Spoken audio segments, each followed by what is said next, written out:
Hello everyone, नमस्कार साथियों, कैसे हैं आप सब। एक बार फिर से स्वागत है आपका हमारे इस सेशन में, जिसमें हम एसएससी का लाइव क्रैश कोर्स कवर कर रहे हैं। दोस्तों, आज के इस सेशन में हम लोग नरेशन का पार्ट 2 कवर करने वाले हैं, जिसमें हम theory and practice questions cover करेंगे और ये नरेशन का पार्ट 2 होगा। ओके, नरेशन को हमने 2 पार्ट्स में डिवाइड करके पढ़ना है। एक पार्ट हम और पढ़ेंगे जिसमें हम प्रैक्टिस क्वेश्चंस को ही कवर करेंगे, बट आज के इस सेशन में हम थ्योरी एंड प्रैक्टिस क्वेश्चंस दोनों को ही कवर करने वाले हैं। ओके, इससे पहले भी हमने थ्योरी को कवर किया है, जिसमें काफी सारे कंसेप्ट्स नरेशन को लेकर हमने पढ़े थे। हमने नरेशन को इंट्रोड्यूस किया था।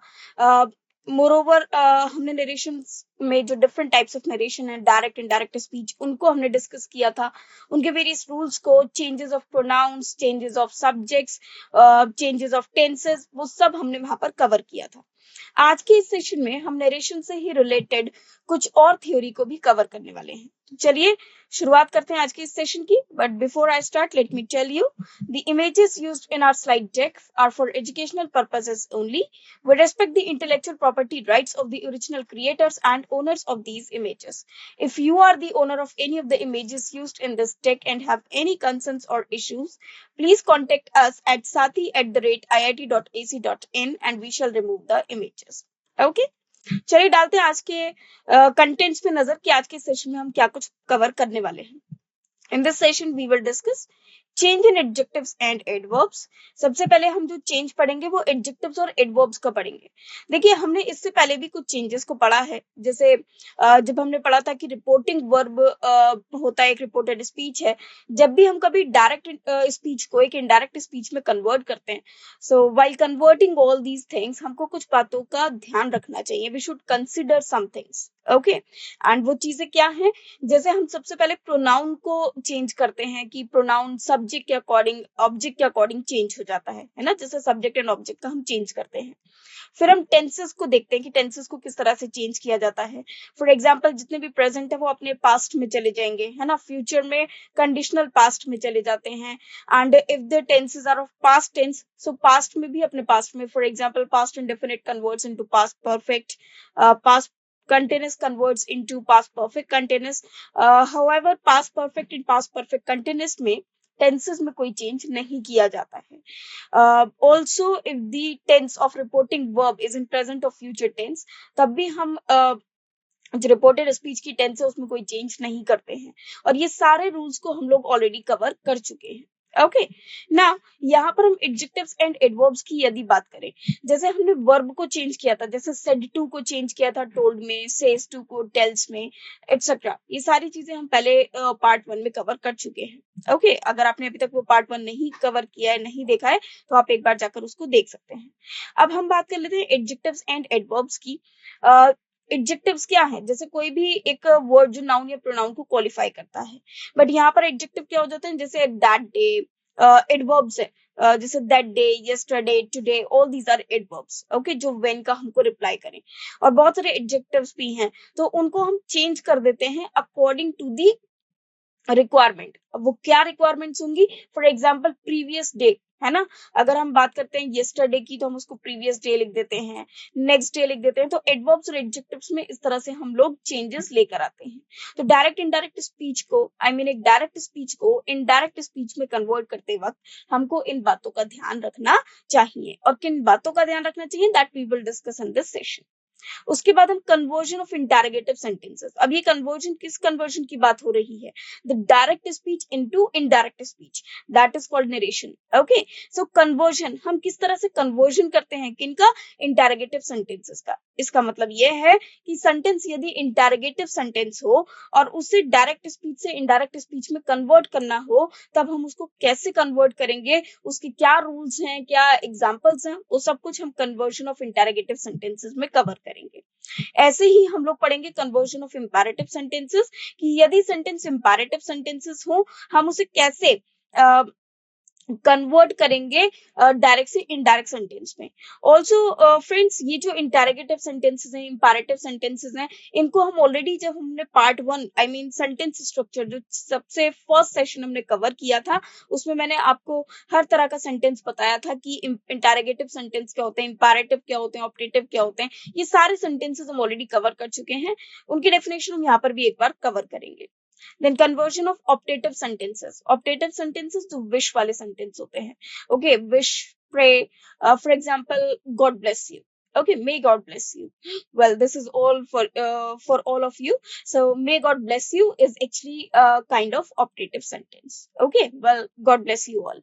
Now conversion of exclamatory sentences, हम exclamatory sentences जो होते हैं उनको कैसे डायरेक्ट से इनडायरेक्ट में कन्वर्ट करते हैं वो भी हम कवर करेंगे. Then conversion of universal truth और हैबिचुअल फैक्ट, यदि कोई भी यूनिवर्सल ट्रूथ है या हैबिचुअल फैक्ट है या जनरल फैक्ट है तो इस तरह के सेंटेंसेस को हम कैसे कन्वर्ट करते हैं ये भी हम समझेंगे.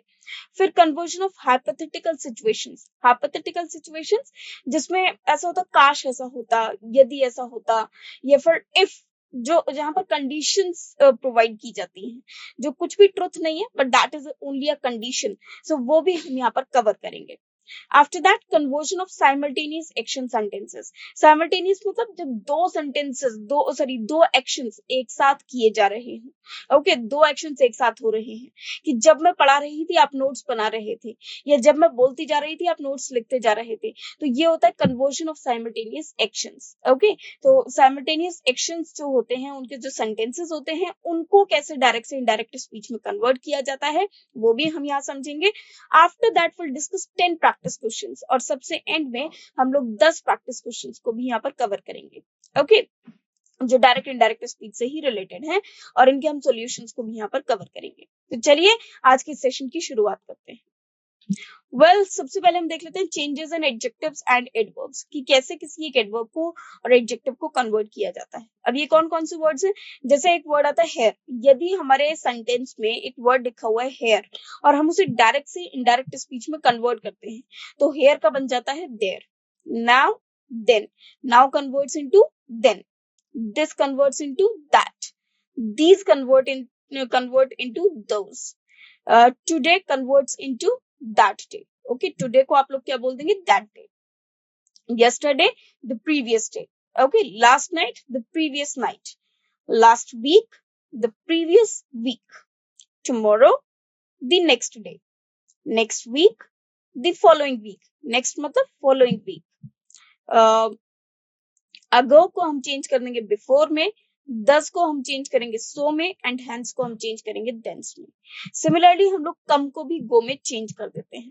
ओके, सो ये जितने भी वर्ड्स हैं आपको इन बातों का ध्यान रखना है कि जब भी हम एक डायरेक्ट स्पीच से एक इनडायरेक्ट स्पीच में कन्वर्ट करते हैं किसी भी सेंटेंस को, तो हमको इन बातों का ध्यान रखना चाहिए कि हमको इन वर्ड्स को इस तरह से चेंज करना होगा.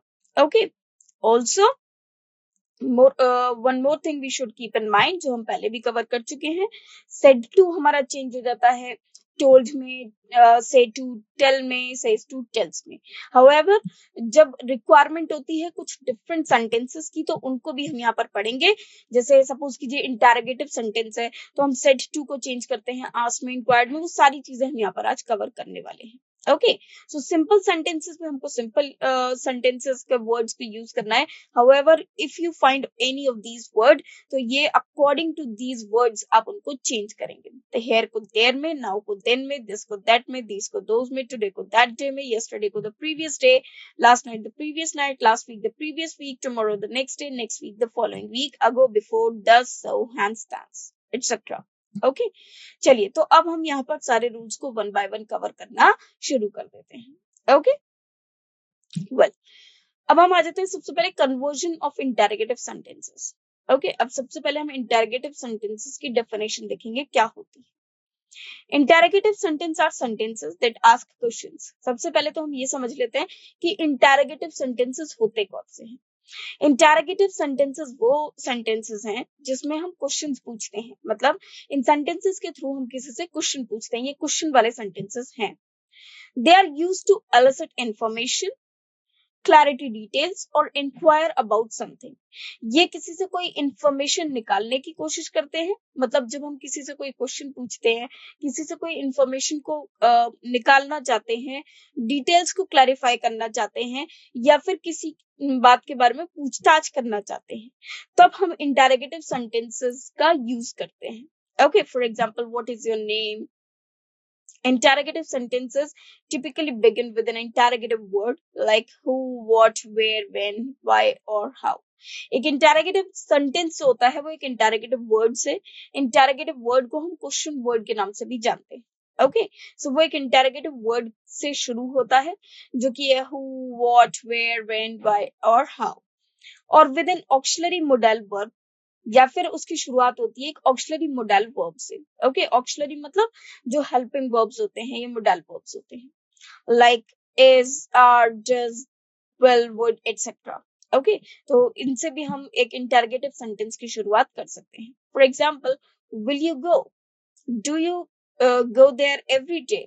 सो इस तरह के जो सेंटेंस है, okay, is this an apple, so इस तरह के जो सेंटेंसेस हैं, these are also the interrogative sentences. मतलब एक इंटरोगेटिव सेंटेंस को हम एक क्वेश्चन वर्ड से भी बिगिन कर सकते हैं, एज वेल एज एक ऑक्सिलरी या हेल्पिंग वर्ब या मोडल से भी बिगिन कर सकते हैं। Okay, they often and with a question mark, in fact not often but always. एक इंटरोगेटिव सेंटेंस हमेशा जब भी एंड होता है तो वो एक क्वेश्चन मार्क के साथ एंड होता है, मतलब आप एक क्वेश्चन के एंड में क्वेश्चन मार्क का भी प्रयोग करते हैं। अब एक बात का और ध्यान रखना है फ्रेंड्स, जब हम एक इंटरोगेटिव सेंटेंस को या क्वेश्चन वाले सेंटेंस को डायरेक्ट से इनडायरेक्ट स्पीच में कन्वर्ट करते हैं, तब हमको कुछ बातों का ध्यान रखना ही है। साथ में ये ध्यान जरूर रखना है कि सेंटेंस के लास्ट में हमेशा क्वेश्चन मार्क आपको मिलेगा ही मिलेगा। ओके, चलिए अब इस इनके रूल्स को कवर कर लेते हैं कि इसके किस तरह से रूल्स होते हैं, किस तरह से एक इंटरोगेटिव सेंटेंस को कवर किया जाता है, और फिर हम उसके कुछ एग्जांपल्स भी यहाँ पर देखेंगे। So change of reporting verbs, सबसे पहले हम देखेंगे कि रिपोर्टिंग वर्ब्स को किस तरह से चेंज किया जाता है। फॉर येस और नो क्वेश्चंस, येस और नो मतलब जैसे आपका अगर जवाब इस तरह का है कि आप येस या फिर नो बोल सकते हैं। For example, if I ask you is this an apple, so आप क्या बोलेंगे? Yes. Is this, if I ask you is this an apple, no. Okay, so इसका आप आंसर सिर्फ येस और नो में दे सकते हैं। यूज वर्ब्स लाइक आस्क और इंक्वायर, इसका मतलब जब भी यस और नो वाले क्वेश्चंस होंगे और आप उनके लिए कोई क्वेश्चन पूछते हैं, तो जब आप उसको डायरेक्ट से इनडायरेक्ट में कन्वर्ट करेंगे तो आपको क्या पूछना है? आस्क और इंक्वायर। जैसे लिखा होता है ही सेड, तो उसकी जगह लिखना है ही आस्क्ड और ही इंक्वायर्ड। फॉर WH क्वेश्चन, और जहां पर WH क्वेश्चन होते हैं, WH फैमिली वाले वर्ड्स होते हैं, मतलब क्वेश्चन वर्ड्स होते हैं, जैसे what, who, whom, how, where, why, so all these are question starting with who, what, where, when, why, etc. Use verbs like ask or inquire and include WH word in the indirect speech.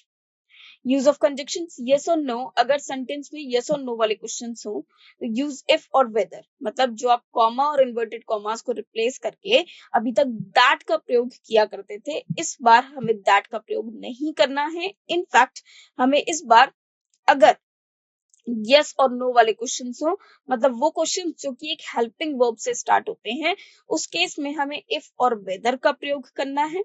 लेकिन WH questions के लिए हमें किसी और additional conjunction की requirement नहीं है, हमको WH वर्ड को डायरेक्टली ही यूज करना है।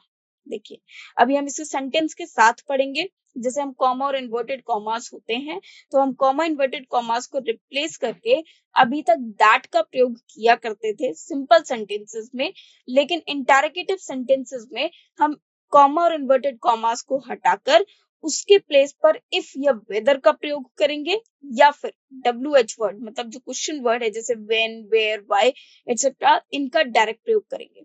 डिपेंड इस बात पे करता है कि वो एक कौन सा सेंटेंस है। इंटरोगेटिव सेंटेंस यदि किसी हेल्पिंग वर्ब से स्टार्ट होता है, मतलब वो जो क्वेश्चन पूछा गया है वो किसी हेल्पिंग वर्ब से स्टार्ट होता है। For example, if I say is this a pen, so this question is beginning with the word is, which is a helping verb, जो कि एक helping verb है, और इसीलिए उस केस में हम लोग if और whether का प्रयोग करेंगे जब एक डायरेक्ट स्पीच को इनडायरेक्ट स्पीच में कन्वर्ट करेंगे। लेकिन no additional conjunction is needed, use WH word directly. Change in pronouns, pronouns in direct speech need to be adjusted to match the subject and object of the reporting sentence. Change in tense, the tense in direct speech typically shifts one step back in time compared to the direct speech. Okay. The tense in indirect speech, जो tense है indirect speech में वो typically shifts one step back, मतलब जो tense होता है वो one shifts back, मतलब ये वन स्टेप बैक का मतलब होता है कि वो अपने पास्ट में चला जाएगा, okay, in time compare to the direct speech.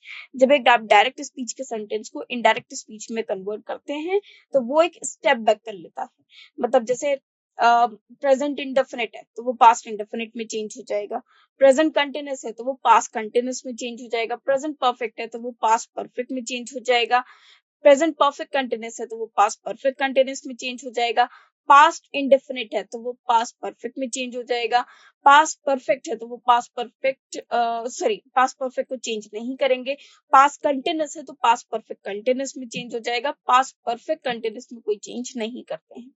Future में यदि हम मोडल्स का प्रयोग कर रहे हैं जैसे will, shall, okay, so will को हम वुड में, शेल को शुड में या वुड में चेंज कर सकते हैं, okay, so according to the requirement of the sentence, okay. And ये जो सारे चेंजेस हैं टेंसेस वाले, इनको हम ऑलरेडी लास्ट टाइम कवर कर चुके हैं। चलिए कुछ और बातों को हम यहाँ कवर कर लेते हैं। सबसे पहले हमें क्या ध्यान रखना होगा, जब कन्वर्जन ऑफ इंटेरोगेटिव सेंटेंस होता है, मतलब यदि हम इंटेरोगेटिव सेंटेंस को डायरेक्ट से इनडायरेक्ट स्पीच में कन्वर्ट करते हैं तो सबसे पहले तो हमें जो सेड और सेड टू है उसको चेंज करना होगा आस्क्ड, इंक्वायर्ड या डिमांडेड में, ओके। जो भी सेंटेंस में आता है सेड या सेड टू, उसको हम चेंज करते हैं आस्क्ड में, इंक्वायर्ड में या डिमांडेड में, okay. For example, direct speech. Raj said to me, when will the train arrive? Okay. So यहाँ पर क्या हो जाएगा? Raj inquired of me when the train would arrive. Will का क्या change कर देंगे हम? Would कर देंगे. When the train would arrive. Direct speech. What are you doing here? She asked him. So हम इसको लिख सकते हैं. She asked him what he was doing there. Why are you late? The manager inquired. So हम इसको कैसे बोल सकते हैं? The manager inquired why I was late. अब देखिए, manager inquired, so इसमें भी सेम आ गया, the manager inquired. जब said to आया तो हमने यहाँ पर भी inquired का प्रयोग किया. What are you doing here? She asked him. तो हमने यहाँ पर asked का ही प्रयोग किया. Okay. So the last sentence is, what time will you finish your work? So the boss demanded. So the boss demanded to know what time I finished my work. Okay, I would finish my work. So will का क्या हो जाएगा? I would. Okay, so यहाँ पर you को हम change करते हैं according to the subject. So this is the boss when I would finish my work. Okay, so ये हमारे हो जाते हैं कि इंटेरोगेटिव सेंटेंस को कैसे कन्वर्ट किया जाता है, और भी यहाँ पर हम कुछ रूल्स का जिक्र करते हैं. Now, conversion of interrogative sentences, auxiliary verbs, examples. मतलब जब हम एक कन्वर्जन करते हैं इंटेरोगेटिव सेंटेंसेस का, वो भी उन वाले जिसमें जो सेंटेंस है वो ऑक्सिलरी वर्ब से स्टार्ट होता है, मतलब एक हेल्पिंग वर्ब से, तब उसको किस तरह से चेंज किया जाता है, आइए उसके कुछ एग्जांपल्स को देखते हैं. If the verbs like is, are, am, was, were, has, have, do, does, will, would, etc. are used to ask question in the reported speech, then it should be replaced with if or whether. Okay. यदि sentence की शुरुआत किसी एक verb से होती है, जैसे कि is, are, am, was, were, has, have, do, does, will, would, etc. यदि सेंटेंस की शुरुआत इनमें से किसी वर्ब से होती है, मतलब हेल्पिंग वर्ब से होती है, तो हम क्वेश्चन पूछते हैं, और उस केस में in the reported speech then it should be replaced by, और जब हम उसको इनडायरेक्ट से इनडायरेक्ट स्पीच में चेंज करते हैं तो जो कॉमा इन्वर्टेड कॉमास हैं उनको हम चेंज करेंगे इफ या फिर वेदर से. Okay, so for example this sentences, अभी said to me do you know me. जब हम इसको चेंज करेंगे तो देखिए यहाँ पर शुरुआत किससे हो रही है, डू से, तो इसको हम किस तरह से चेंज करेंगे फ्रेंड्स, इसको हम चेंज करेंगे, अभी सेड टू की जगह हम इंक्वायर्ड या आस्क का प्रयोग कर सकते हैं. मी, देखिए सब्जेक्ट चेंज हम एज इट इज रहने देंगे, जैसे यू एक सेकंड पर्सन प्रोनाउन होता है जो किसके अकॉर्डिंग चेंज होता है, ऑब्जेक्ट के अकॉर्डिंग. ओके, सो टू, यहाँ पर टू तो हम प्रयोग में लाएंगे नहीं, हम यहाँ पर किसको प्रयोग में लाएंगे, इज, इफ या फिर वेदर, मतलब हम यहाँ कॉमा इन्वर्टेड कॉमास की जगह यूज करेंगे इफ या फिर वेदर, और जो इंटेरोगेटिव स्ट्रक्चर है उसको हम उसके असर्टिव स्ट्रक्चर में कन्वर्ट कर देंगे. ओके, ये बात का भी आपको ध्यान रखना है that the interrogative structure converts into assertive structure. Okay मतलब जो हेल्पिंग वर्ब प्लस सब्जेक्ट है उसकी जगह हम लोग सब्जेक्ट प्लस हेल्पिंग वर्ब का प्रयोग करेंगे. Okay, so do you know me. इसमें यू को चेंज करेंगे according to me, that is the object, that is I, and I know me is the past, is the present indefinite tense. तो उसको जब हम चेंज करेंगे तो past indefinite होना चाहिए. सो इफ आई न्यू और मी को हम चेंज करेंगे अभी के अकॉर्डिंग, क्योंकि मी क्या है, फर्स्ट पर्सन प्रोनाउन है जिसको चेंज किया जाएगा अभी के according. So it should be Abhi asked me if I knew him. Direct speech, is she coming to the party, John asked. तो हम इसको चेंज कर सकते हैं, John asked if she was coming to the party. Have you finished your lunch, she asked. तो हम इसको change कर सकते हैं, she asked if I had finished my lunch. Okay, will you be attending the seminar, she asked. तो हम इसे change कर सकते हैं, she asked if I would be attending the seminar. याद रखिएगा इंटेरोगेटिव स्ट्रक्चर को जब हम चेंज करेंगे तो वो सिंपल असर्टिव सेंटेंसेस में चेंज हो जाएंगे, एक इंटेरोगेटिव स्ट्रक्चर वो नहीं रहेगा. और जब एक डायरेक्ट को हम इनडायरेक्ट स्पीच में कन्वर्ट करेंगे तो वहां हम फुल स्टॉप का प्रयोग करेंगे, क्योंकि अब ये स्ट्रक्चर जो है वो हमारा इंटेरोगेटिव स्ट्रक्चर नहीं रहेगा. That will convert into assertive structure. Okay, चलिए अब आगे बढ़ते हैं. Now, conversion of interrogative sentences, WH words and examples. अब हम वो conversion पढ़ेंगे interrogative sentences का जिसमें WH words का प्रयोग किया जाता है sentence के starting में. Okay, if the question is formed with the help of WH words like who, whose, what, whom, when, etc. और how, मतलब अगर sentence की शुरुआत इनमें से किसी भी question word से होती है. question words कौन से होते हैं? Who, whose, what, whom, when, etc. Now conjunction is used to change direct speech into indirect speech. Also, the interrogative structure converts into assertive structure, that is subject plus helping verb plus main verb plus object. मतलब एक interrogative structure जिसमें कि हम लोग पहले helping verb का प्रयोग करते हैं या WH word का प्रयोग करते हैं, उसके बाद subject आता है. इसको चेंज करके हम एक असर्टिव स्ट्रक्चर को लेकर आएंगे जो कि सिंपल सेंटेंस होते हैं, जैसे subject plus helping verb plus main verb and plus object वाले स्ट्रक्चर में. For example, this is the sentence of direct speech. Anjali said to him, "What are you doing now?" अब देखिए, अभी जैसे मैंने आपको बताया था कि हम कॉमा इन्वर्टेड कॉमास को रिप्लेस करके इफ या वेदर का प्रयोग करते हैं, लेकिन जब जब सेंटेंस की शुरुआत किसी हेल्पिंग वर्ब से हो. यहाँ पर सेंटेंस की शुरुआत किससे हुई है? किसी एक WH वर्ड से. जब हम इसको चेंज करेंगे तो उस केस में हम इस WH वर्ड का ही प्रयोग करेंगे, कॉमा इन्वर्टेड कॉमास को हटाकर. No if, no whether, no other conjunction will be used. Okay, as it is हम क्वेश्चन वर्ड का प्रयोग करेंगे. So इसको जब हम चेंज करेंगे तो said to को चेंज कर देंगे asked में. Anjali asked him what he was doing then. अब देखिए ये he कैसे आया? जो सब्जेक्ट चेंज हमने प्रीवियस सेशन में डिस्कस किया था, जैसे you एक सेकंड पर्सन प्रोनाउन है तो उसको रिपोर्टिंग वर्ब के ऑब्जेक्ट के अकॉर्डिंग चेंज करना, और him का क्या हो जाता है? he. अब प्रेजेंट को हम चेंज करेंगे पास्ट में, so what he was doing then. अभी मैंने आपको पहले बताया था कि now को हम लोग then में चेंज करते हैं, तो यहाँ से now हम then में चेंज कर देंगे. Okay, so considering all the changes, यहाँ पर जो sentence बनेगा हमारा वो क्या होगा? Anjali asked him what he was doing then.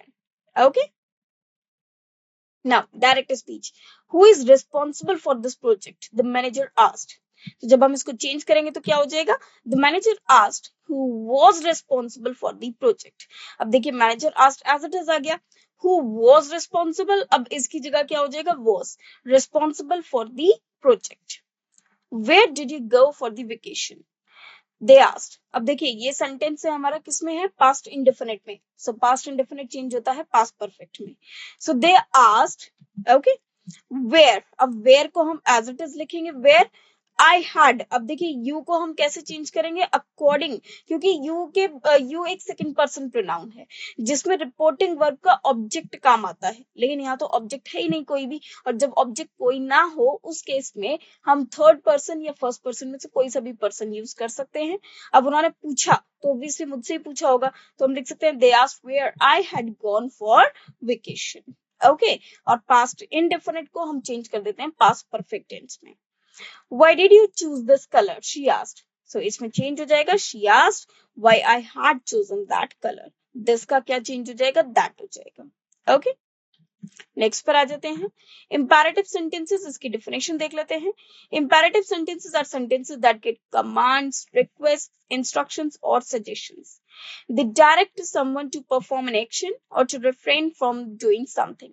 Imperative sentences होते हैं जैसे यदि हम किसी को ऑर्डर देते हैं, किसी से रिक्वेस्ट करते हैं, है ना, या किसी को कमांड देते हैं, इंस्ट्रक्शन देते हैं, या कुछ भी इस तरह का मतलब सिचुएशन रहती है जब हम कोई कमांड दे, रिक्वेस्ट करें, इंस्ट्रक्शन दे या सजेशन दे, एडवाइस दे, इस तरह के सेंटेंसेस को हम इंपैरेटिव सेंटेंसेस कहते हैं। Now they direct someone to perform. Direct मतलब वो किसी को डायरेक्शन देते हैं, ऑर्डर देते हैं कि तुम, या किसी को एक डायरेक्शन मतलब आप एक तरह से बताते हैं, मार्गदर्शन देते हैं कि किसी कार्य को किस तरह से किया जाना है या किस कार्य को किया जाना है। टू परफॉर्म एक्शन और to refrain from doing something, या तो किसी एक्शन को करना है या करने से रोकना है।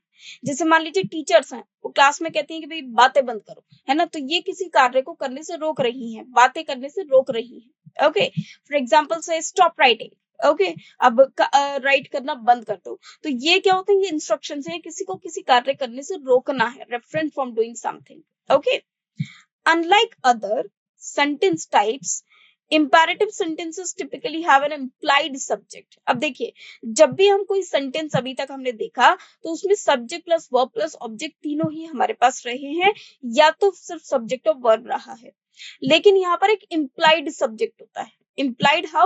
For example, if I say don't talk, इसका मतलब मैं आपसे ही तो कह रही हूँ that you should not talk और you don't talk. Okay, so यहाँ पर if I say to you that don't talk, obviously ये सब मैं आपसे कह रही हूँ। ओके, तो इसमें मुझे लिखने की रिक्वायरमेंट नहीं है that you don't talk, नहीं, मैं सिंपली कह सकती हूँ don't talk. Okay, which is the person being addressed you.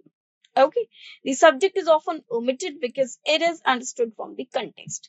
Subject को अक्सर sentences में, imperative sentences में नहीं लिखा जाता है क्योंकि वो implied होता है। For example, if I say uh, don't go there, इसका मतलब implied है कि ये बात मैं आपसे कह रही हूँ। Bring me a glass of water, अब ये बात मैं जिसको कह रही हूँ, सपोज कीजिए एक पर्सन है, वो अपने सर्वेंट से कह रहा है bring me a glass of water, तो उसको ये कहने की जरूरत नहीं है कि you bring a glass of water, नहीं, उसको पता है कि उसी पर्सन से कहा जा रहा है। हाँ, अगर स्पेशली वो किसी और पर्सन से कहेगा तब वहां पर वो किसी एक सब्जेक्ट को इम्प्लाई कर सकता है, अदरवाइज इसमें सब्जेक्ट को लिखने की रिक्वायरमेंट या बोलने की रिक्वायरमेंट नहीं है, क्योंकि यहाँ सिर्फ इंस्ट्रक्शंस काम करते हैं, और इंस्ट्रक्शंस या डायरेक्शंस हम उसी को दे रहे हैं जिसको हम देना चाहते हैं या जिससे हम बात उस वक्त कर रहे हैं। कोई एक पर्टिकुलर सेंटेंस किसी और के लिए ये नहीं कहते हैं। ओके, चलिए, तो अब आ जाते हैं हमारे इंपैरेटिव सेंटेंसेस के कन्वर्जन पे, जहां पर rules for converting imperative sentences होते हैं। Use of reporting verbs. Common reporting verbs for commands और रिक्वेस्ट इंक्लूड टेल।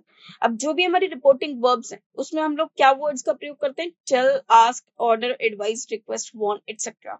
अब जब हम इसको चेंज करेंगे एक डायरेक्ट स्पीच से इनडायरेक्ट स्पीच में, तो वहां पर हमको ध्यान रखना होगा, यदि सेंटेंस ऑर्डर का है तो हम लोग बोल सकते हैं ही ऑर्डर्ड, अगर वो एडवाइज्ड है तो he advised, he suggested, he requested और शी रिक्वेस्टेड, जो भी है, subject plus requested, subject plus ordered, तो इस तरह के वर्ड्स का हम लोग प्रयोग कर सकते हैं। ओके, डायरेक्ट, फॉर एग्जाम्पल एक डायरेक्ट स्पीच है, close the door, she said, उसने कहा कि डोर बंद कर दो। ओके, सो शी टोल्ड मी, अब इसमें हम सब्जेक्ट ऑब्जेक्ट को इम्प्लाइड लेकर चलते हैं, she told me to close the door, और टू के बाद हम वर्ब की फर्स्ट फॉर्म का प्रयोग एज इट इज कर देते हैं। ओके, जब हम एक रिपोर्टेड या एक डायरेक्ट स्पीच को इनडायरेक्ट स्पीच में कन्वर्ट करते हैं।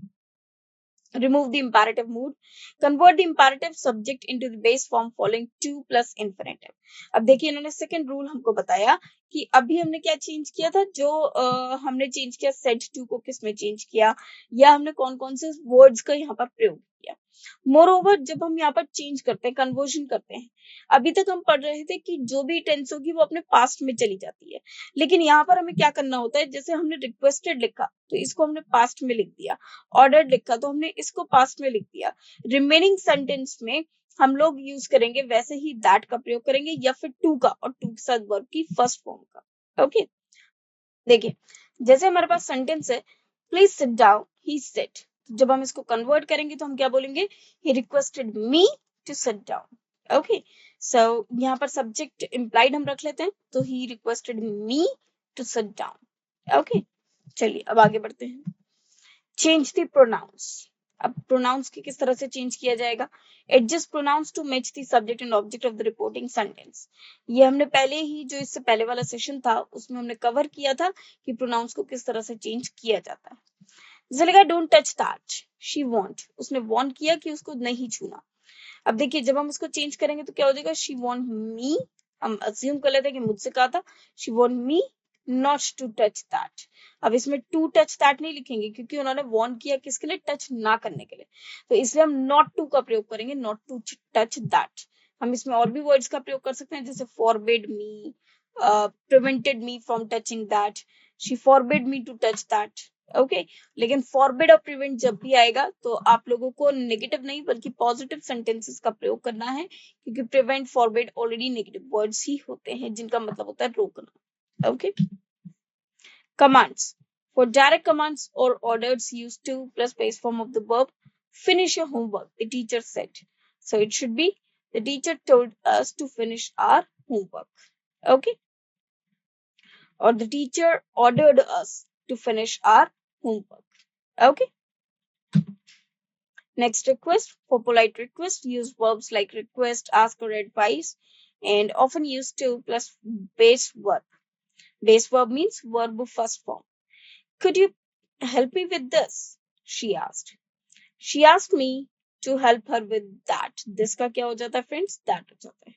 Okay. So इन्होंने help के लिए पूछा तो उसने पूछा she asked me to help her with that. Okay. चलिए आगे बढ़ जाते हैं. Suggestions में.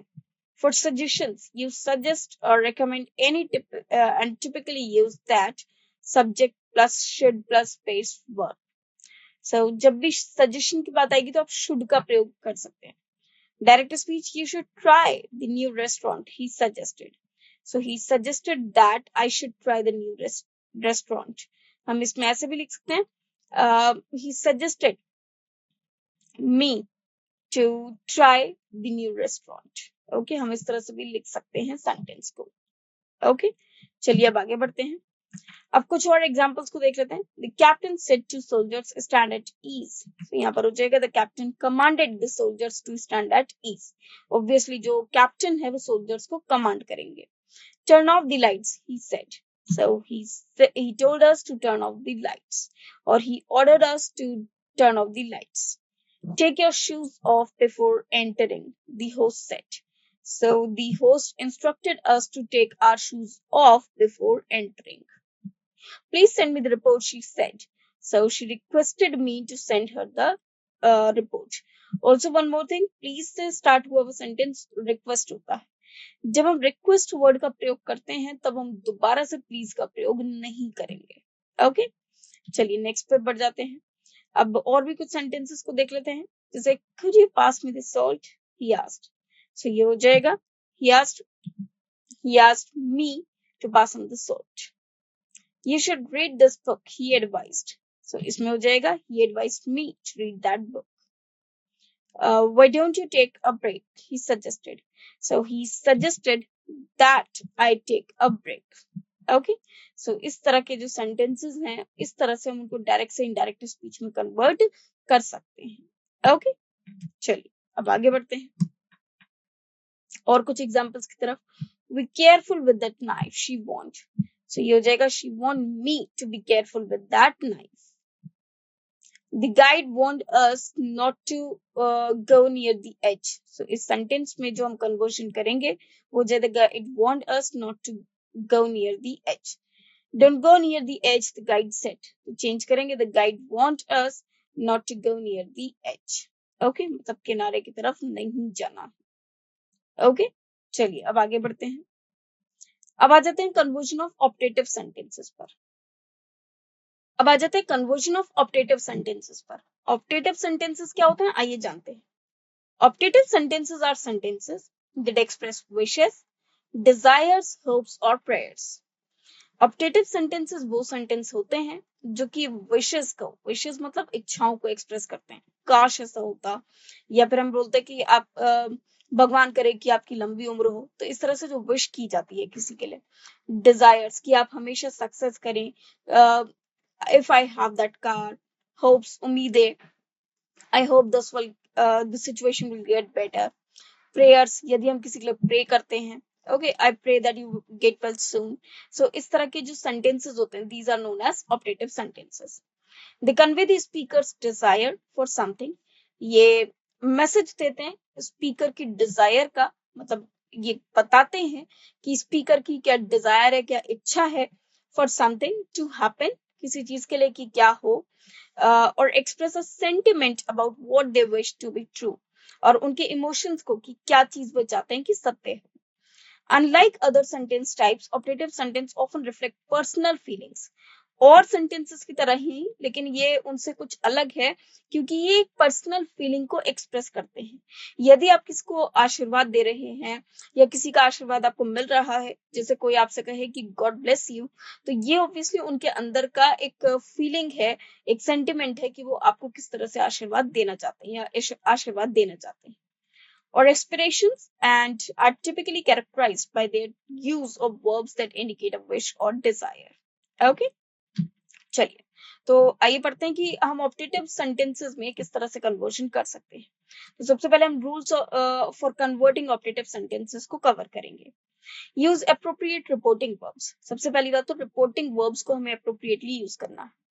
यहाँ पर आप सेंटेंसेस के अकॉर्डिंग, जैसे यदि आपको लगता है कि वो आपके लिए विश कर रहा है, या वो आपके लिए उम्मीद कर रहा है, या वो आपके लिए प्रे कर रहा है, या वो आपको ब्लेस कर रहा है, या वो आपको कर्स कर रहा है, तो उन्हीं वर्ड्स का आप प्रयोग करेंगे। Okay, for example, common reporting verbs for operative sentence include wish, hope, desire, pray, aspire, curse. Okay, so इस तरह के वर्ड्स का प्रयोग कर सकते हैं। कर्स एक नेगेटिव में आ जाता है, मतलब शाप देना, direct speech. For example, I wish you good luck, she said, तो हम इसमें बोल सकते हैं she wished me good luck. Okay, so इसमें क्या हो जाएगा, शी विश्ड मी, उसने मेरे लिए विश किया, she wished me good luck. Now, conversion of optative sentences, rules for converting optative sentences. Change the sentence structure. अब structure को किस तरह से change किया जाए?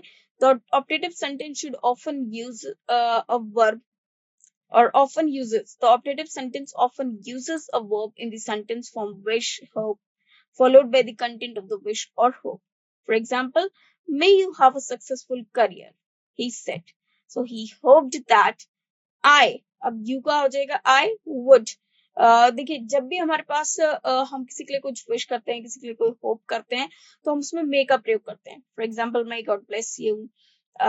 अब इस कन्वर्शन को जब हम डायरेक्ट से इनडायरेक्ट में कन्वर्ट करेंगे, तो हम मे का माइट भी बना सकते हैं, वुड भी बना सकते हैं। So I would have a successful career. Okay, और आई, अब मे का अगर आप माइट करेंगे तो वो थोड़ा अजीब हो जाएगा, माइट का मतलब शायद भी होता है, इसलिए हम लोग माइट का ना प्रयोग करके यहाँ पर वुड का प्रयोग कर रहे हैं।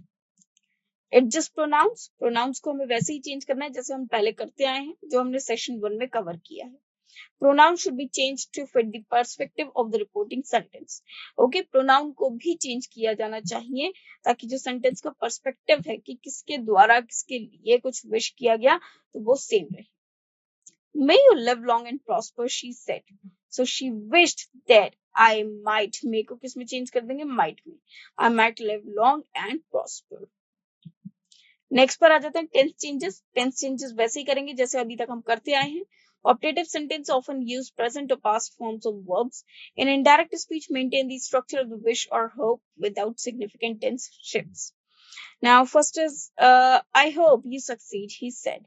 So he hoped that I would succeed. Now, wishes, I wish you were here, she said. इसमें लिख सकते हैं she wished that I were there. Okay, she wished that I were. Okay, were, I के साथ हम लोग were का ही प्रयोग करते हैं अगर wish वाला सेंटेंस है, क्योंकि wish में हम लोग past and plural verb का प्रयोग करते हैं। So I wished, she wished that I were there. Okay, may you be happy always, he said.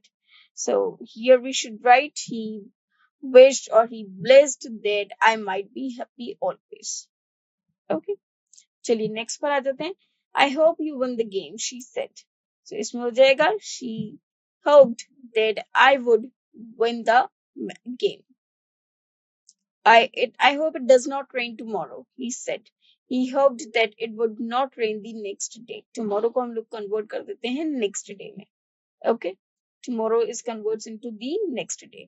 He hoped that it would not rain if the it would not rain the next day. Okay? Next.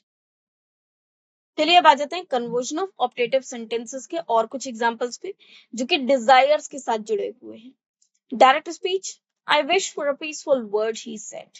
Okay, अब इन्होंने wish किया है, सो ये हो जाएगा ही expressed a Dzire. उन्होंने अपनी interest को डिजायर को एक्सप्रेस किया. He expressed a desire for a peaceful world. Okay, I wish you could come to the party, she said. So इसमें हो जाएगा she wished that I could come to the party. अब देखिए, जैसे यहाँ पर भी हम लोग विश्ड यूज कर सकते थे. He wished for a peaceful world. Okay, इस तरह से भी हम लोग इस सेंटेंस का प्रयोग कर सकते हैं. अब आ जाते हैं प्रेयर्स. यदि हम किसी के लिए प्रे करते हैं, may you be blessed with health and happiness, he said. So he prayed that I might be blessed with health and happiness. May you have a great year ahead, he said. She said. So she hoped that I would have a great year ahead. अब may की बात हो रही है, फिर से हम लोग क्या यूज कर लेंगे? I would. I would have a great year ahead. Okay. Now, अब हम आ जाते हैं exclamatory sentences पर. Exclamatory sentences होते हैं जो हम किसी से शॉक में या सरप्राइजमेंट में कहते हैं. जब हम किसी चीज के लिए सरप्राइज्ड हों, जैसे हम लोग बोलते हैं ना वाओ, जहां पर हम इंटरजेक्शंस का प्रयोग करते हैं. Okay, so use appropriate reporting verbs. Common reporting verbs for exclamatory sentences include exclaim, shout, cry, remark, comment और say. तो exclamatory sentences वो होते हैं जब हम किसी से सरप्राइज में कुछ कहते हैं, और वहां पर हम हमेशा exclamation mark का भी प्रयोग करते हैं. जैसे आप ये देख पा रहे हैं कि this is called exclamation mark. Okay, first line and below that is a full stop. Okay, so with the sense of exclamation, जैसे हम किसी को चीज को एक्सक्लेम कर रहे हैं. ओके, सो जो कॉमन रिपोर्टिंग वर्ब्स होती हैं, जब हम एक डायरेक्ट स्पीच को इनडायरेक्ट स्पीच में कन्वर्ट करते हैं, तो उसमें हम इस तरह के वर्ड्स का प्रयोग करते हैं, जैसे exclaimed, commented, remarked, cried, shouted, or shouted in surprise. Okay, shouted in regret. तो इस तरह के words का हम लोग प्रयोग कर सकते हैं. What a beautiful day it is, she said. So इसको हम कैसे चेंज करेंगे? She exclaimed that it was a beautiful day. Okay, what a beautiful day it is. तो हम इसको क्या कर देंगे? It was a beautiful day. इसको भी हम assertive form में ही लिखेंगे. Okay. Change the exclamation mark to a full stop. In indirect speech, exclamation marks are typically replaced with the full stop or comma. I can't believe it, he said. जब हम इसको change करेंगे, he exclaimed that he could not believe it, और इसके बाद हम full stop का प्रयोग करेंगे. Now, adjust pronouns or tenses. Pronouns and tenses should be adjusted to fit the perspective of reporting sentence. ये बात का आपको हमेशा ध्यान रखना है कि pronouns का tenses ठीक उसी तरह से चेंज होगा जैसे हमने पार्ट 1 में कवर किया है. How wonderful this place is, she said. So इसको हम चेंज कर सकते हैं. She remarked how wonderful that place was. इसको हम चेंज कर देंगे was में, this को हम चेंज कर देंगे that में. So how wonderful that place was. Next, maintain the exclamatory nature. Even though the structure changes, the indirect speech should still convey the same excitement, same sense of excitement or a strong emotion. For example, wow, what an amazing performance, he said. हमने लिखा, he exclaimed, what an amazing performance it was. Okay, चलिए आगे बढ़ते हैं. Expressions of surprise or admiration. Direct speech, what a fantastic game, she said. इसको जब हम change करेंगे, she exclaimed that it was a fantastic game. Okay. Now, how lovely the flowers are. So he said. He remarked how lovely the flowers were. Okay. Next पर आ जाते हैं. और कुछ examples को देखते हैं. एक्सप्रेशंस ऑफ डिसबिलीफ और shock. I can't believe you did that, she said. So this is unbelievable, he shouted. Okay, she exclaimed that she could not believe that I had done that. Okay, she could not believe I had done that. Okay, इस तरह से हम लोग लिख देंगे. ये that आया comma inverted commas को हटाकर, जबकि ये that आया जिस सेंटेंस के लास्ट में that given है सिर्फ इसलिए. This is unbelievable, he shouted. So इसमें हम लिखेंगे he shouted that it was unbelievable. Okay. Next. Enjoy, joy or relief. Expressions of joy or relief. Hooray, we won the match. They cleaned. So यहाँ पर हो जाएगा. Sorry, it is they cheered. They cheered that they had won the match. I'm so glad to hear the news, she said. So she expressed her joy at hearing the news. Okay. चलिए अब और कुछ examples को हम लोग पढ़ लेते हैं जिसमें हमारे पास एंगर और फ्रस्ट्रेशन हो. मतलब हमको कोई ऐसा सेंटेंस लिखना है जिसमें हम अपना गुस्सा या फ्रस्ट्रेशन को दर्शा रहे हैं. तो how dare you speak to me like that, he yelled. तो हम इसको लिख सकते हैं he yelled at how I dared to speak him like that. This is completely unacceptable, she said. So इसको हम लिख सकते हैं she exclaimed that it was completely unacceptable. देखिए अब हम कन्वर्जन पढ़ेंगे यूनिवर्सल ट्रुथ का और हैबिचुअल फैक्ट का. जितने भी यूनिवर्सल ट्रुथ होते हैं या हैबिचुअल फैक्ट्स होते हैं, हम इनमें इनकी टेंसेस में कोई भी चेंज हम नहीं लाते हैं. ओके, आप सब्जेक्ट का चेंज कर सकते हैं बट यहाँ पर टेंसेस में कोई चेंज नहीं किया जाता है. ओके, जब हम एक डायरेक्ट स्पीच को इनडायरेक्ट स्पीच में कन्वर्ट करेंगे और वो सेंटेंस आपके यूनिवर्सल ट्रुथ या हैबिचुअल फैक्ट के होते हैं तो हम उनकी टेंसेस में कोई भी किसी प्रकार का भी चेंज नहीं करते हैं. हाउएवर, कॉमा इन्वर्टेड कॉमास को हटाकर दैट का प्रयोग करना, सब्जेक्ट का प्रयोग चेंज करना, प्रोनाउन का प्रयोग करना, इनको हम कर सकते हैं बट वो भी हर बार नहीं. यदि सब्जेक्ट द अर्थ है तो वो एज इट इज रहेगा क्योंकि उसमें हम कोई और चेंज नहीं कर सकते. For example, our teacher said the earth revolves around the sun. अब इसमें हमें कोई चेंज नहीं करना है, हम सिर्फ इतना सा चेंज करेंगे. our teacher said that, comma inverted commas को हटाकर हमने लिखा that the earth revolves around the sun. इसको हमें as it is रखना है. water boils at 100 degrees Celsius. जब इसको चेंज करेंगे और the scientist said, so ये हो जाएगा the scientist said that water boils at 100 degrees Celsius. The earth is the third planet from the sun, the teacher said. The teacher said that the earth is the is the third planet from the sun. Now, historical facts. अब जैसे general truths हैं, historical facts हैं, habitual facts हैं या general facts हैं, geographical facts हैं, तो उनमें भी कोई चेंज हम नहीं करते. The Great Wall of China is one of the 7 wonders of the world, he said. So हम लिख सकते हैं he said that the Great Wall of China is one of the 7 wonders of the world. The pyramids of Giza were built over 4,000 years ago, she said. So ये हो जाएगा she said that the pyramids of Giza were built over 4,000 years ago. As it is, हमको sentence लिखना है. Next, mathematical facts. 2 plus 2 equals 4. The mathematician said. So बिल्कुल simple हो जाएगा. The mathematician said that 2 plus 2 equals 4. इसमें भी कोई change नहीं करेंगे. A triangle has 3 sides. The professor said. The professor said that a triangle has 3 sides. Geographical facts. Mount Everest is the highest mountain in the world or mountain peak in the world, the guide said. So the guide said that Mount Everest is the highest mountain in the world. The Nile is the longest river in Africa, the historian said. The historian said that the Nile is the longest river in Africa. इनमें कोई भी change हम नहीं करेंगे. General observations. The sun rises in the east, the meteorologist said. So the meteorologist said that the sun rises in the east. Ice melts when the temperature rises above 0 degrees Celsius, the scientist said. The scientist said that ice melts when the temperature rises above 0 degree Celsius. तो ये जितने भी general facts हैं, universal truth हैं, habitual acts हैं, इनको हम change नहीं करते हैं, इनको हम एज इट इज रखते हैं.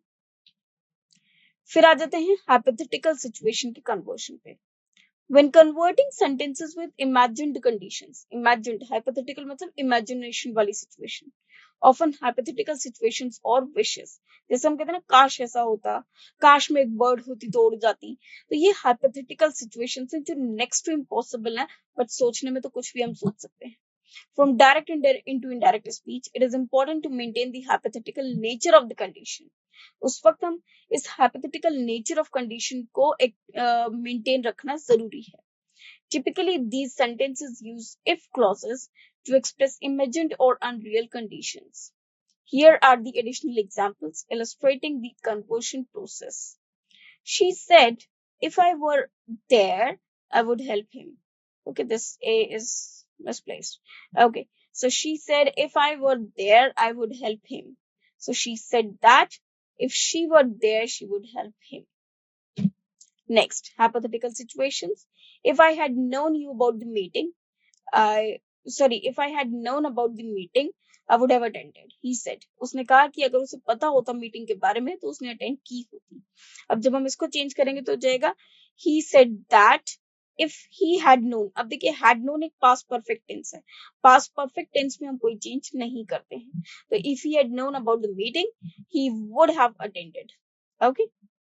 If they were here, they would join us. So इसको हम जब चेंज करेंगे हो जाएगा if she said that if they were there, they would join us. Okay, so in sentences में भी हम hypothetical situations में भी कोई change नहीं करेंगे. Unreal or past conditions. If I had studied there, I would have passed the exam. He said. So he said if he had studied harder, he would have passed the exam. If we had left earlier, we would have caught the train. So she said that if they had left earlier, they would have caught the train. So in sentences में भी हम कोई change नहीं करते हैं सिवाय subject और pronouns के changes के. Next आ जाते हैं hypothetical present conditions. If I were rich, I would travel the world. She said. So she said that if she were rich, she would travel the world. If he were the manager, he would improve the system. They said that if he were the manager, he would improve the system. फिर आ जाते हैं हम imagined future conditions पे. If it rains tomorrow, we will stay indoors, he said. So he said that if it rained tomorrow, इसमें हम change कर सकते हैं tense में. If it rains tomorrow, so we should write if it rained the next day, they would stay indoors. Okay, future conditions में आप लिख सकते हो. If you finish the project on time, you will get a bonus. She said. So she said that if I finished the project on time, I would get a bonus. Okay. For hypothetical situations, if I were taller, I would play basketball, he said. So he said that if he were taller, he would play the basketball. अब क्योंकि ये past tense है तो इसमें हमें change नहीं करना. If she could drive, she would go to the concert. So if they said that if she could drive, she would go to the concert. Next is conversion of simultaneous actions sentences. अब यदि दो actions एक साथ हो रहे हैं या कोई भी दो actions हैं और वो एक साथ उस वक्त प्रोसेस में है तो उनको किस तरह से लिखना है आइए देखते हैं. When conveying sentences that describe two actions happening simultaneously in the past from direct into indirect, you need to appropriately adjust the tenses to reflect the ongoing nature of both actions. Here is how to handle such conversations with examples. Rules for conversion. Maintain the simultaneous actions. Use the past condition tenses, past continuous tense or past perfect continuous tense if required to describe ongoing actions in the past. Okay, adjust pronouns and tenses. Pronouns should be changed to match the reporting context. Tenses should reflect the original meaning while fitting the indirect speech structure. जब भी हम pronounce को change करेंगे तो pronoun को आपको change करना है और साथ ही साथ ध्यान भी रखना है क्योंकि यहाँ पर एक नहीं दो सब्जेक्ट होंगे और जब दो ऑब्जेक्ट या दो सब्जेक्ट होते हैं तो उनको जब चेंज करना है तो हमको उन बातों का भी ध्यान रखना होगा कि दो व्यक्ति को हम दे लिखेंगे कि दो व्यक्ति का अलग अलग नाम से उनको संबोधित करेंगे. ओके, चलिए, तो अब यहाँ पर कुछ एग्जाम्पल्स के साथ इनको पढ़ना शुरू करते हैं। For example, my brother was playing video games while I was reading a book, she said. उसने कहा कि मेरा भाई तो वीडियो गेम खेल रहा था जबकि मैं पढ़ रही थी। तो आप जब इसे चेंज करेंगे तो क्या हो जाएगा? She said that my brother had been playing. अब was playing past continuous tense है तो उसको चेंज करना पड़ेगा पास्ट परफेक्ट कंटिन्यूअस टेंस में। So had been playing video games while she had been reading a book. They were watching TV while their parents were preparing dinner. Okay, he said. So इसमें हो जाएगा he said that they had been watching TV while their parents had been preparing dinner. Next, I was jogging in the park when my friend was testing. She said that she had been jogging in the park when her friend had been texting her. Okay, was texting से हम लोग had been texting कर देंगे क्योंकि हमको past perfect continuous चाहिए. She was painting the house while her husband was fixing the roof, he said. So it should be he said that she had been painting the house while her husband had been fixing the roof. Next is we were discussing the project while the manager was checking our progress, they said. So it should be they said that they had been discussing the project while the manager uh, had been checking their progress. Now, the direct speech is the children were playing outside while their parents were cleaning the house. So she said that the children had been playing. अब were playing की जगह क्या हो जाएगा? Had been playing, क्योंकि were playing is the past continuous tense which converts into past perfect continuous tense. So the children were playing outside when their parents were cleaning the house. She said. While their parents were cleaning the house, she said. And now indirect speech again. She said that the children had been playing outside while the parents had been cleaning the house. Okay, this is the indirect speech.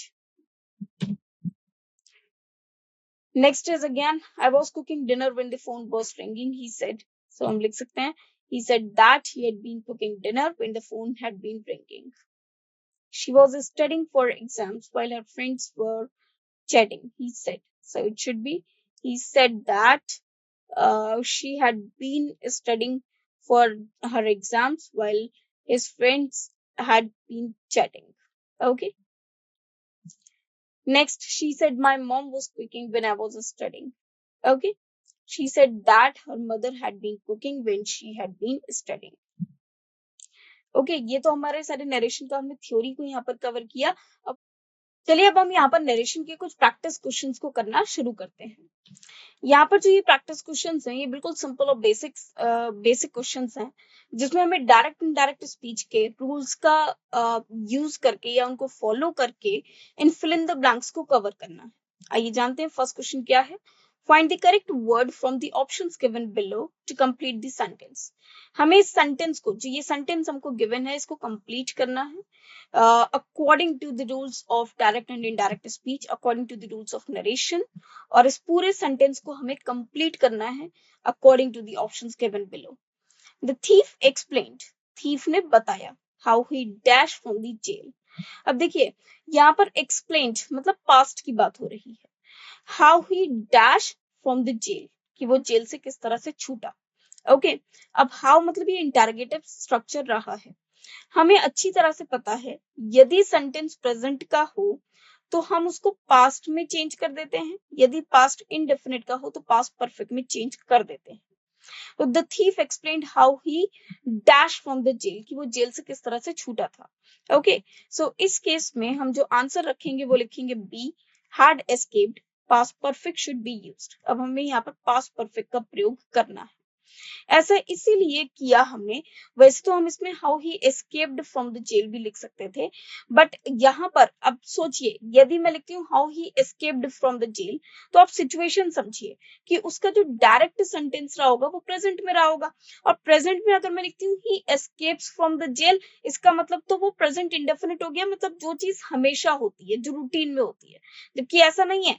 ऐसा एक ही बार तो हुआ होगा उसकी life में, और इसीलिए हम इस सेंटेंस को पास्ट इंडेफिनिट का सेंटेंस मानते हुए जब इसको कन्वर्ट करेंगे तो हम पास्ट परफेक्ट का प्रयोग करेंगे. So the thief explained how he had escaped from the jail. Considering the sentence of past indefinite, we should convert the sentence into past perfect. Okay, because past indefinite sentence जो होते हैं वो हम हमेशा उनके लिए लिखते हैं जो रूटीन में होते हैं, जो हमेशा होते हैं. अब ये कार्य कोई हर वक्त नहीं करेगा. Okay, well, next question पे आ जाते हैं. They did not know where they dashed from. Okay, so उनको नहीं पता था. Did not know मतलब past indefinite. Where they कहाँ से वह आए थे. Where they had come, where they have come, where they has come. अब obviously जब did not की बात हो रही है past की, so यहाँ पर they had come from. Okay, in direct speech का प्रयोग करेंगे.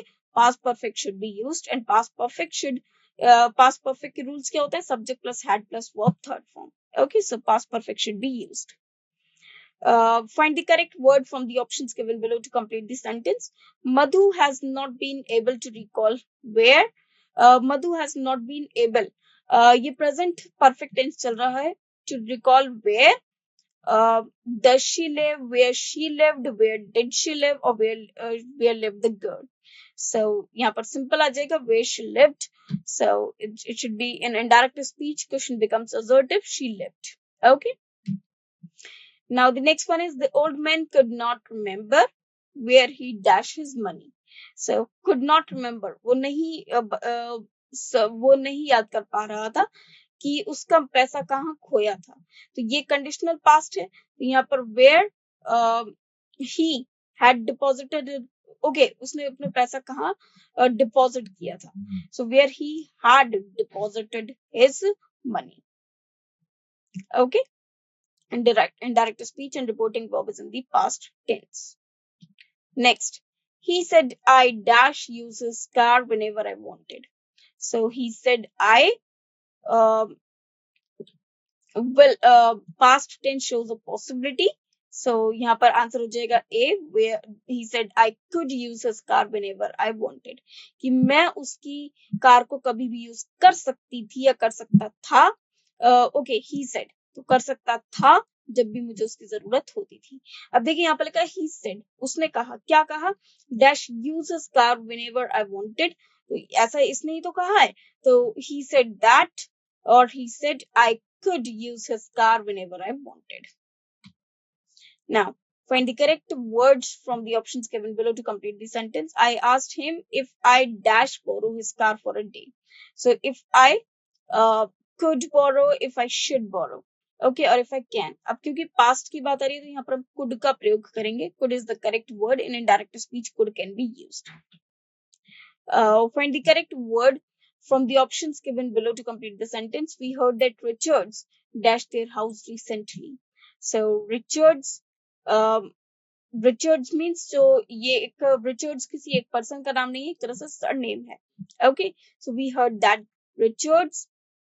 अब क्योंकि वो शिफ्ट कर चुके हैं.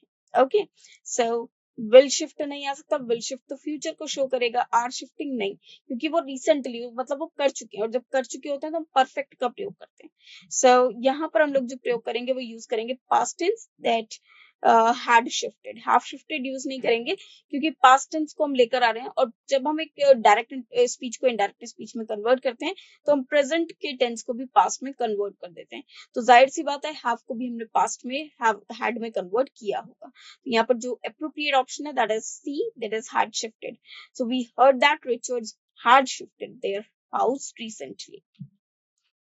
अब देखिए यहाँ से हमारे क्वेश्चन में थोड़ा सा चेंज आया है. यहाँ पर हमें स्पॉट दी एरर, मतलब सेंटेंस में एरर को स्पॉट करना है. Ram asked would I go to the college with him. Ram ने पूछा क्या वह कॉलेज जा सकता है उसके साथ. देखिए जब हम एक इंटरोगेटिव स्ट्रक्चर को बनाते हैं इनडायरेक्ट स्पीच में, तो इंटरोगेटिव से वो असर्टिव में चेंज हो जाता है. मतलब कभी भी जब हम डायरेक्ट स्पीच को इनडायरेक्ट स्पीच में कन्वर्ट करते हैं तो वो एक असर्टिव फॉर्म में चेंज हो जाता है. अब राम ने पूछा, क्या पूछा? वुड आई गो, क्या मैं जा सकता हूँ कॉलेज उसके साथ. तो जब भी हम एक मॉडल वाले, मतलब जब भी सेंटेंस की शुरुआत एक मॉडल से होती है तो हम उसके केस में इफ या वेदर का प्रयोग करते हैं और उसको असर्टिव स्ट्रक्चर में लिखते हैं. So Ram asked if he could go to the college with him. Okay, और if I could go to the college I would go to the college with him. So ये जो स्ट्रक्चर है इसको हम change करेंगे, वुड आई से I would में change करेंगे। तो बी हमारा आंसर हो जाएगा। बी में एरर होगा जिसमें हम लोग लिख सकते हैं इफ और whether I would. Okay, next. अब ये भी सेम ऐसा ही क्वेश्चन है जिसमें हमको एरर को बताना है कि कौन से पार्ट में एरर है। The passerby told us where was the marriage hall and even led us to it. अब told us where was the marriage hall। अब देखिए जैसे मैंने आपको बताया where was, अब where से अगर स्टार्ट हो रहा है सेंटेंस तो हमको इसे assertive स्ट्रक्चर में चेंज करना है क्योंकि where बीच में आ रहा है। Okay, this is not to ask questions but to give the information। So the passersby told us where the marriage hall was। Okay, so error हो जाएगा आपका B part में, where the marriage hall was will be the correct word। Now question number 10, I told him that we enjoyed very much at the party। So I told him that जब हम इसको change करेंगे तो I told him that we enjoyed okay very much at the party। यदि ये sentence past tense का है तो हम यहाँ पर we had enjoyed का प्रयोग करना है, लेकिन हम लोग प्रेजेंट टेंस को भी जब एंजॉय से हम एंजॉयड में चेंज कर सकते हैं। तो इसमें हम इसको नो एरर कंसिडर करेंगे बिकॉज जो ये लिखा हुआ सेंटेंस है दैट इज एब्सोल्युटली फाइन और करेक्ट।